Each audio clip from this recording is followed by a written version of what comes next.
Everyone, welcome to my new blog. तो काफ़ी time हो गया ब्लॉगिंग की नहीं थी, क्योंकि थोड़ा फैमिली में ट्रेजेडी वगैरह चल रही थी। तो आज सफ़र की शुरुआत होती है हमारे बीकानेर जाने की, और कल एग्ज़ाम है बीकानेर में। तो अभी तो जा रहा हूँ मैं रेलवे स्टेशन, जहाँ पर गाड़ी पार्क करके और फिर बीकानेर के लिए अपन बस ट्रेन पकड़े और फिर कल वापस वहाँ से रिटर्न है, जो कि लेट नाइट हो जाएगा।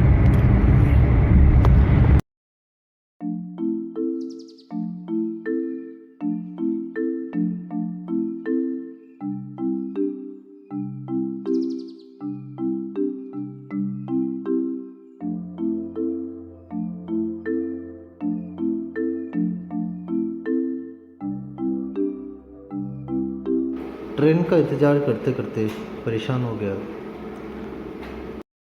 एक ट्रेन आई, मगर वो नहीं थी जिसमें मुझे बैठना था। तो कुछ समय हुआ, फिर फाइनली हमारी ट्रेन आ गई और अब होती है हमारे सफ़र की शुरुआत।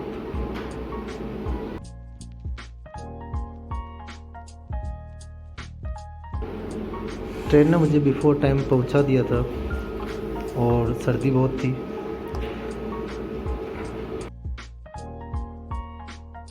मॉर्निंग में मैं ब्लॉग नहीं बना पाया क्योंकि एग्ज़ाम था। फिर मैं एग्ज़ाम दे के आके फ्री हुआ, उसके बाद में मैंने रूम चेंज करना चाहा। तो मैं रूम चेंज करने के लिए प्लेटफॉर्म क्रॉस करके और पहुंचा प्लेटफॉर्म नंबर 1 की तरफ। जाके पहले मैंने सोचा क्यों ना पेट को शांत किया जाए। तो मैं एक रेस्टोरेंट में चला गया और वहाँ जाके मैंने बुक की एग्जीक्यूटिव थाली। इस उम्दा खाने से पेट को शांत करके रवाना हुआ आगे के सफ़र के लिए। आगे के सफ़र में मैंने सबसे पहले जाके धर्मशाला में एक रूम बुक किया। धर्मशाला देखने में काफ़ी अच्छी थी और ये स्टेशन के बाहर की तरफ प्लेटफॉर्म नंबर 1 की तरफ है।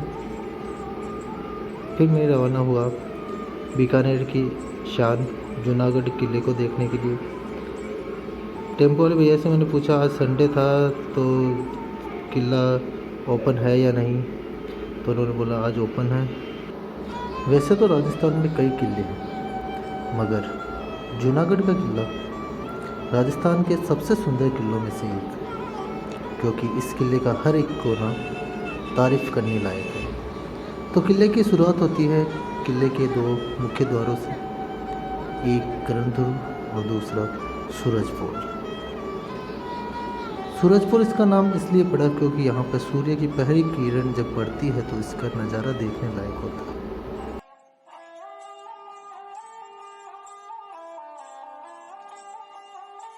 किले के बाहर 2 गजारूढ़ प्रतिमाएं वीर जयमल और फत्ता की जो राजा राय सिंह ने बनवाई थी। उसके बाद अंदर की तरफ करणी माता और एक गणेश जी का मंदिर है। जो किले में हम अंदर की ओर बढ़ते जा रहे थे, त्यों हमें किले की उत्कृष्ट वास्तुकला शिल्पकला अपनी ओर आकर्षित कर रही थी। यहाँ पर बने हुए ये खिड़की झरोखे हमें बार बार यही कह रहे थे,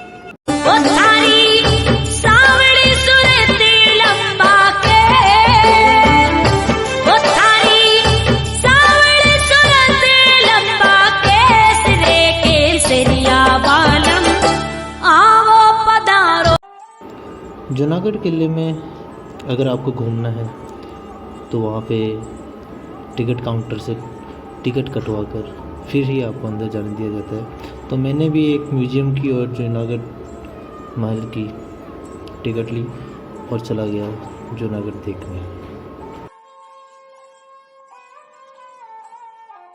क्योंकि आज संडे था तो जूनागढ़ किले में कई सारे पर्यटक आए हुए थे, तो उनके साथ हमने भी किले को देखा। क्या ही कहें किले की आकर्षकता के बारे में, जो हमें बार बार अपनी ओर खींच रही थी।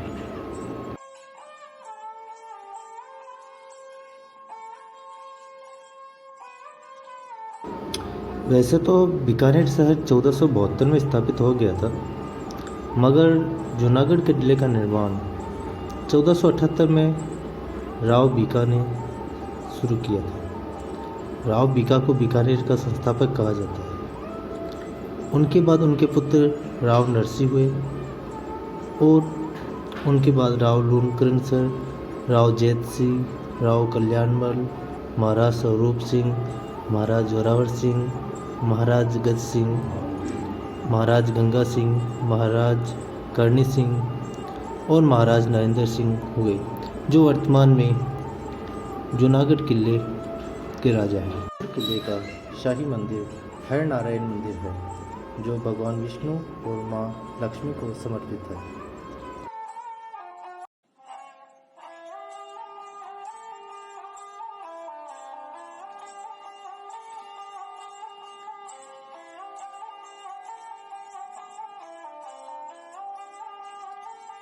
फिर हमारे पांव बढ़े करण महल की तरफ। करण महल जो कि राजा करणी सिंह ने बनवाया था।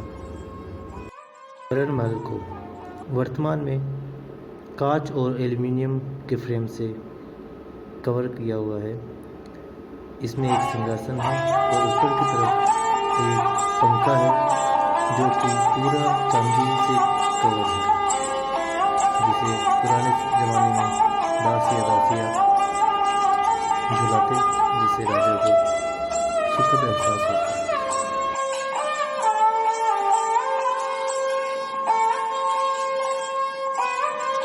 जूनागढ़ महल में मकराना के प्रसिद्ध पत्थर संगमरमर का कार्य बेहतर तरीके से किया गया है। किले में अनूप महल, फूल महल, करण महल, बादल महल देखने लायक है। इनकी छतों पर नक्काशी का काम बहुत ही उम्दा है।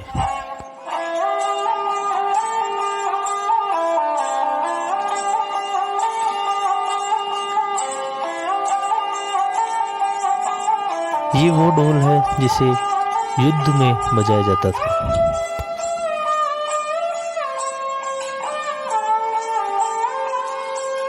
यहीं पर उस समय के राजाओं की तलवारें, जो कि सोने और चांदी के हत्थों की बनी हुई है, रखी हुई थी और इनमें से एक तलवार काफ़ी खास थी, जो कि स्वयं अकबर ने महाराजा राय सिंह को दी थी। और ये कुछ वे निशानियां हैं जो उस समय के मुगल शासक ने खुश होकर यहाँ के राजाओं को स्मृति के तौर पर दी।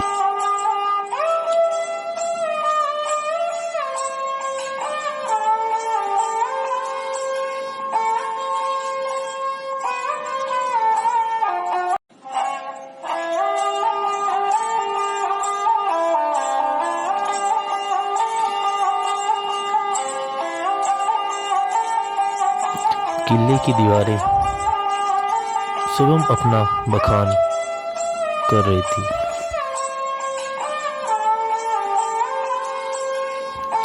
किले के अंदर ही एक प्लेन रखा हुआ है, जो कि ब्रिटिश सरकार ने राजा गंगा सिंह से खुश होकर उनको उपहार स्वरूप इनाम के तौर पर दिया था।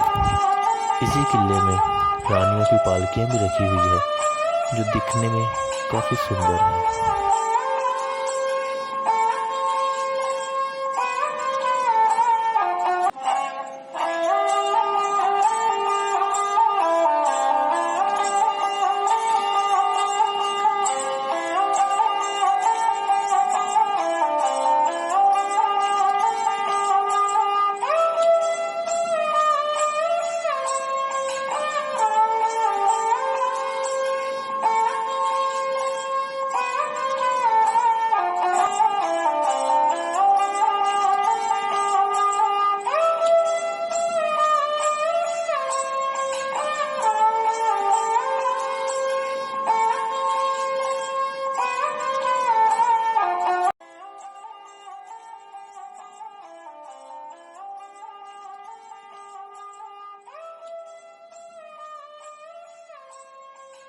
ब्रिटिश काल में राजाओं द्वारा पहने जाने वाली पोशाकें और उपयोग में ली जाने वाली सामग्रियाँ।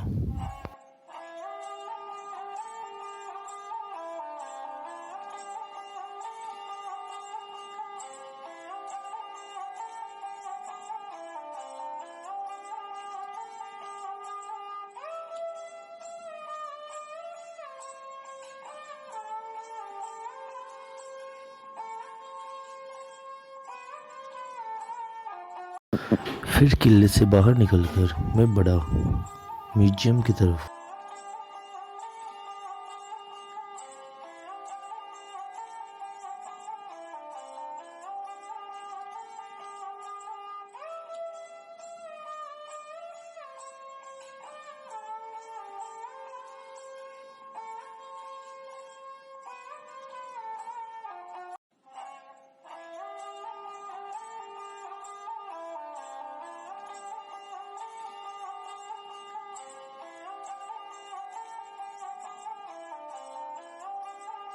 म्यूजियम के अंदर ये काष्ठ की तलवार रखी हुई थी, जिसके अंदर बहुत ही सुंदर नक्काशी का कार्य किया गया था।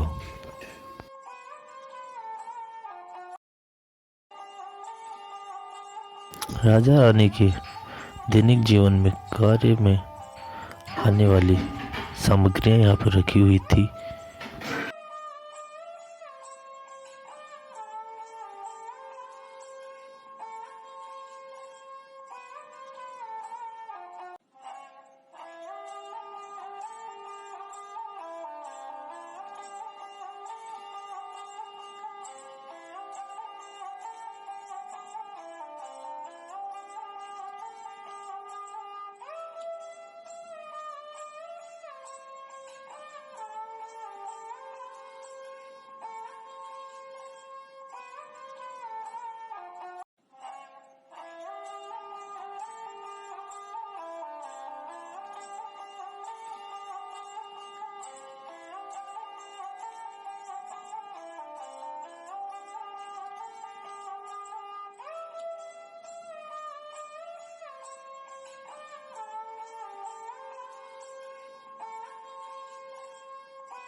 उनके को देख के सिर्फ एक ही मन में ख्याल आया, पंकु चालियो पंकु चालियो। इतना बड़ा किला घूमकर कुछ देर बैठकर अपने पैरों को आराम देने का सोचा।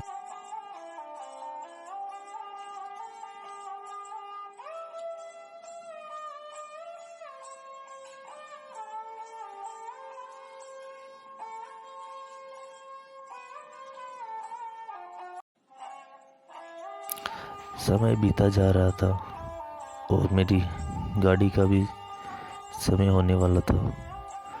तो फिर मैंने इस ऊंची इमारत को देखते हुए और इसकी सुंदरता को अपनी आंखों में समाये हुए वहाँ से रवाना होने का सोचा।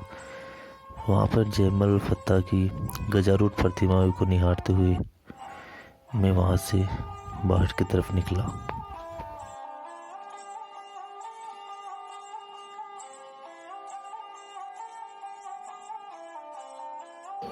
फिर मैं निकल चुका था रेलवे स्टेशन की तरफ।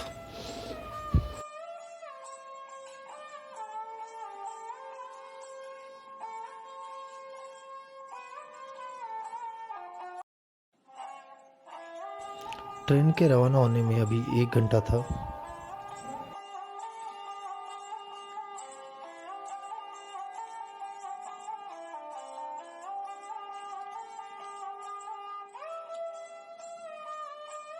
सो फाइनली मैं रात को 3 बजे कुछ पहुंच चुका था। तो ये था मेरा बीकानेर का टूर।